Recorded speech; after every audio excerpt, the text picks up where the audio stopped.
உத்தம நடக்கை. இப்படிப்பட்ட ஊழியத்தை உடையவர்களாகிய நாங்கள் இரக்கம் பெற்றிருப்பதால் சோர்ந்து போகிறதில்லை.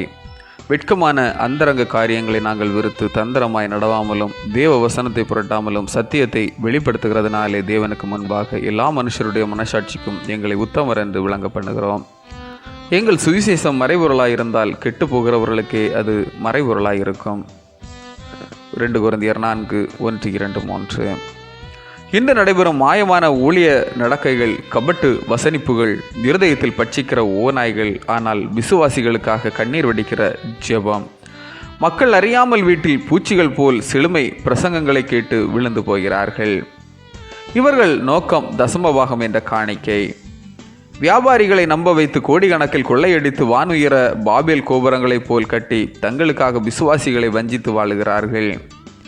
ஆண்டவர் அவர்கள் மீது என் ஜனங்கள் அறிவில்லாமல் சங்காரமாகிறார்கள் என பரிதபிக்கிறார். உண்மைக்கும் போலிக்கும் அடையாளம் தெரியாத விசுவாசியை ஆண்டவர் வாந்தி பண்ணி போடுவார்.